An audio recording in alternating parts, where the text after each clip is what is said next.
안녕하십니까, 이현태입니다. 요즘 뉴스를 보면은 항공업계나 대기업들의 경영 위기가 심상찮게 이야기가 나오고 있습니다. 항공업계 같은 경우에는 이번 코로나 사태로 제일 크게 지금 힘들어하는 업종 중에 하나죠. 거진 블랙홀에 빠져서 이게 더 연장이 된다 그러면은 고사 위기까지도 들어간다라고 얘기를 합니다. 항공업계는 어떻게 보면은 국가기관 산업이죠. 이 항공업계에 종사하는 사람들만 해도 84만 명입니다. 항공산업이 붕괴된다 그러면은 이 84만 명 중에 많은 사람들이 고용위기까지도 갈 수 있다는 전망을 하고 있습니다. 저번 달 기준으로 국제선 같은 경우에는 96%고 그리고 국내선 같은 경우에는 60% 정도가 감소를 했다고 합니다. 코로나 이후부터 시작해서 매달 항공업계는 9천억 정도 누적 적자가 쌓이고 있다고 합니다. 이런 상황이다 보니까 저가 항공인 이스타 항공 같은 경우에는 직원 수만 하더라도 현재 1683명인데 여기에서 구조조정이 들어가서 930명 정도를 줄일 계획이라고 합니다. 대형 항공회사 같은 경우에도 현재 희망퇴직을 받고 있다고 얘기를 하고요. 단기 희망휴직도 지금 시행을 하면서 긴축 경영에 들어간 상태라고 얘기를 합니다. 심지어 지금 두산그룹의 주 계열사나 그리고 본사인 두산타워 같은 경우에도 지금 시장에 매각 물건으로 나왔다고 얘기를 하죠. 그러면서 3조 원 가량을 마련을 한다고 하는데 심지어 지금 산업은행이나 수출입은행 같은 경우에는 8천억을 지원한다라고 얘기도 하죠. 다른 사람들은 이 두산 위기는 정부의 탈화력이나 탈원전에서 발생을 했다라고 얘기하는데 이 이야기는 어느 부분은 틀린 말은 아니지만 지금의 두산 같은 경우에는 예전부터 경영난을 계속 겪고 있던 회사 중에 하나였죠. 그런데 여러 가지 복합적으로 지금 현재 들어오면서 두산 경영 위기가 발생을 했다라고 보는 게 더 맞는 얘기인 것 같습니다. 두산그룹 같은 경우에는 원래 중공업을 시작했는 회사가 아니죠. 원래는 먹거리 소비재로 시작했던 회사였단 말이에요. 대표적인 게 오비맥주 하면은 두산그룹이라고 볼 수 있습니다.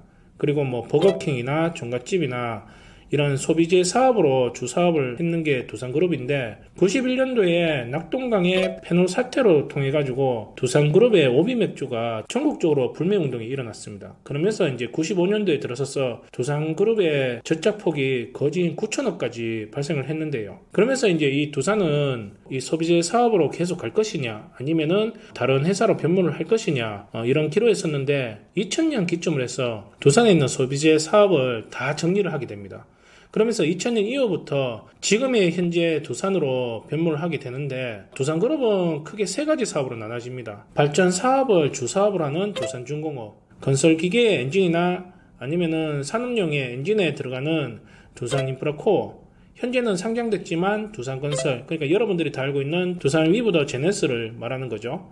여러 자회사가 있지만 크게는 이 세 가지 사업으로 나눠지는데 두산중공업 같은 경우에는 가스터빈 기술이 세계에서 5번째 손가락으로 들어간단 말이에요. 그런데 왜 이렇게 두산중공업의 경영위기까지 이렇게 왔을까요? 문제는 두산이 변모를 하는 그 과정에서 기업을 인수하는데 막대한 대출을 발생을 했다는 거죠. 그러면서 이 두산중공업 같은 경우에는 한 해에 갚아야 되는 이자만 5천에서 6천억 정도 이렇게 발생을 합니다. 경기가 좋을 때는 모르겠지만 2008년도 이후부터 두산 같은 경우에는 경영이 힘들어지기 시작하면서 회사의 부채가 가면 갈수록 늘어나는 상황으로 가게 되는 거죠. 이 와중에 두산건설 같은 경우에는 아파트를 분양을 하는데 80%를 미분양하게 됩니다. 2조 정도 사업 적자로 발생을 하게 되고요.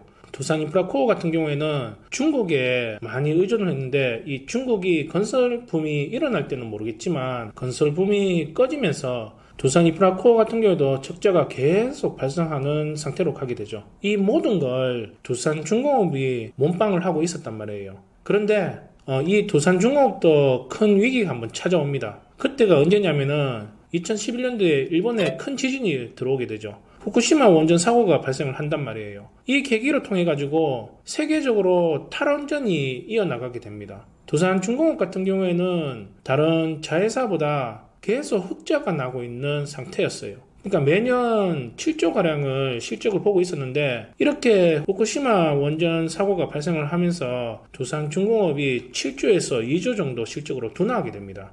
그런데 박근혜 정부가 끝나고 문재인 정부가 들어오면서 탈원전, 탈화력 정책으로 정책이 변모하게 됩니다. 그러면서 해외 실적이 떨어지는 상태에서 국내 수주도 떨어지게 되는 거죠. 그러니까 두산중공업 같은 경우에는 지금 상태의 실적도 문제지만 앞으로의 그 실적도 더 어두워질 수밖에 없는 겁니다. 두산중공업 같은 경우에는 예전에는 창원에서 법인세를 제일 많이 내는 회사였습니다. 임직원 수만 해도 5,900명이고 협력회사 같은 경우에도 200군데가 협력회사로 이렇게 가지고 있습니다. 앞서 말했듯이 두산은 밝은 미래보다는 어두운 미래가 더 이어질 거라는 게 저 개인적인 생각입니다. 많은 사람들이 이런 기업들이 경영을 잘못해가지고 발생을 했는데 왜 이런 걸 국민들의 혈세로 해서 갚아야 되냐는 그런 의문을 품는 것도 사실이죠. 하지만 여러분들이 한번 외환위기를 되돌아본다 그러면은 한복철강이 부도나면서 외환위기가 발생을 했죠. 근데 이 한복철강만 그냥 부도나고 끝났는 게 아니란 말이에요.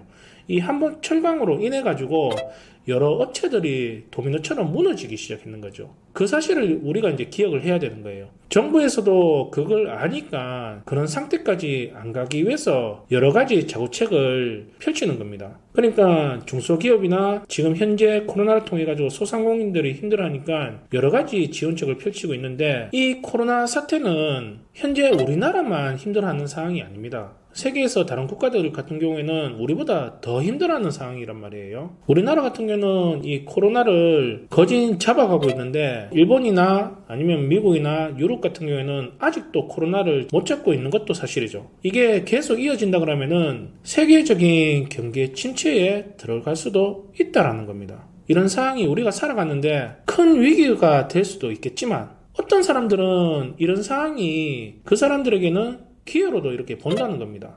이번 위기가 코로나로 시작이 됐지만 우리들이 다시 한번 생각을 해본다 그러면은 우리가 살아가는 데에서 이런 경제 위기는 한 번만 있었는 게 아니에요. 여러 차례가 있었지. 그런 위기가 찾아왔을 때 IMF에 돌입했는 국가들 같은 경우에는 다 사라졌습니까? 그건 아니란 말이에요. 대공황이 왔을 때에 세계의 국가들이 사라진 국가들이 많습니까? 그것도 아니죠. 세계적인 금융위기가 돌았을 때 영원히 갈 거라고 생각을 했지만 그 또한 지나갔단 말이에요. 경제 위기가 오면은 많은 사람들이 힘들어하지만 또 그런 상황에서 기회를 또 잡는 사람들도 있다라는 겁니다. 경제 위기가 오면은 두 가지 사람들로 나눠집니다. 이 시기를 안전하게 숨어서 위기가 지나가기를 바라는 사람이 있는 반면에 이런 시기가 본인한테 기회라고 생각하고 적극적으로 투자하는 사람으로 이렇게 두 가지로 이렇게 나눠지는데 이 투자라는 거는 여러 가지 방식들이 있지만 경제 위기 때에 제가 생각하는 투자 방식은 일반적인 현물을 구입하는 투자 방식은 추천을 하지 않습니다. 왜냐면은 침체기에 이 일반 물건을 구입했을 때는 위험 부담이 커지는 거예요. 아무리 전문가라 해도 언제가 저점인지 알 수가 없는 거죠. 떨어질 환경에 더 많이 들어가 있는 게 침체기 때입니다. 그러니까 일반 물건을 구입하는 거는 비추하는 거죠. 그러면은 투자하지 말아라 이렇게 말하는 건 아니란 말이에요. 그럴 때에는 현재 나와 있는 매물 시세보다 더 저렴하게 사야 되는 그 기술을 써야 된다는 겁니다. 그러면서 그런 식의 팔아가지고 내 종잣돈을 더 불리고 입지 좋은 쪽으로 물건을 구입해서 장기적인 시점으로 들어가야 되는 방식을 써야 된다는 거죠. 혹시 여러분들 주위에 예전에는 내하고 비슷한 수준으로 살았는데 지금 현재 이렇게 들어왔을 때는 내가 쳐다보지도 못할 정도로 그러니까 나보다 경제적으로 더 누리면서 이렇게 사는 사람들이 있지 않습니까? 내하고 같은 비슷한 수준의 사람이 경제적인 여유를 누리면서 산다라고 한다면은 그런 사람들은 대부분 위기 상황 때에 실행을 했던 사람이라고 보시면은 맞을 겁니다. 여러분들도 인생을 살아가면서 한 번도 기회가 없었는 건 아니었을 거란 말이에요. 분명히 한두 번은 좋은 기회가 찾아왔을 거란 말이에요. 지금 당장은 아니더라도 앞으로도 몇 번의 기회는 찾아옵니다. 그런데 그런 인생의 기회는 평온할 때 찾아오는 것보다는 온 국민이 힘들어하고 온 세계 사람들이 힘들어할 때 여러분들의 인생의 기회가 찾아올 확률이 더 높다는 겁니다. 그런 기회가 내가 살아갔는데 한번 찾아왔어요. 찾아왔는데 그걸 제대로 잡지 못하고 실제 생각만 하고 그 기회 시기를 지나가 버리는 경우가 더 많죠. 되돌아보면 우리 주위에 있는 사람들 중에서도 그런 사람들이 많고요. 나 자신을 돌아보더라도 그런 경우가 많을 겁니다. 왜 그럴까요? 왜 그런 기회를 놓쳐버릴까요? 두려움 때문입니다.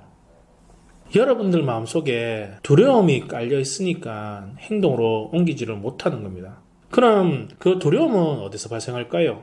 여러분들 스스로에 자신이 없고 확신이 없기 때문에 그런 겁니다. 그럼 자신이 없고 확신이 없는 것은 어디에서 또 발생을 할까요?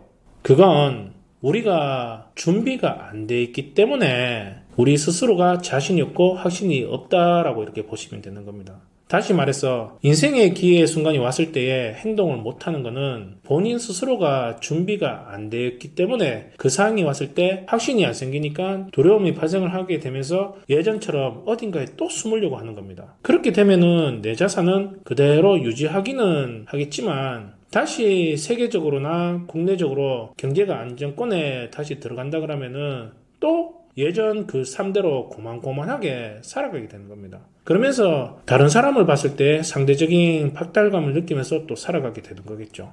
제가 오늘 여러분들한테 드리고 싶은 이야기가 뭐냐면은 현재 여론 분위기는 예전 금융위기나 외환위기 사태처럼 비슷한 여론 분위기가 형성되고 있습니다. 현재 여행이나 항공업계들은 힘들어한다고 하고 그리고 대기업들 같은 경우에도 작년 대비해서 영업실적이 저조하다라고 하고 중소기업이나 소상공인들은 다 죽겠다고 이렇게 얘기를 합니다. 세계적으로 몇 달 상간에 대규모의 실업자들이 발생을 하고 있습니다. 지금은 전 국가적으로 내수 경기가 급속도로 얼어붙고 있습니다. 모두가 힘든 상황으로 가고 있다라고 얘기를 하죠. 그러면서 전문기관 같은 경우에는 경기지표를 작년 대비 그리고 올해는 대폭 하향세로 지금 들어가고 있어요. 그러면은 여러분들은 지금 현재가 아니더라도 안 올 수도 있겠지만 앞으로 경제 위기가 들어오게 된다 그러면 여러분들의 인생에서 기회가 찾아오는 겁니까? 아니면 위기가 찾아오는 겁니까? 그러면은 여러분들은 뭘 준비를 해야 될까요? 예전처럼 숨을 동굴을 찾아야 될까요? 아니면은 여러분들만의 도구를 찾아야 될까요? 오늘 이 얘기가 여러분들에게 인생의 터닝 포인트가 되는 이런 얘기가 됐으면 좋겠습니다. 감사합니다.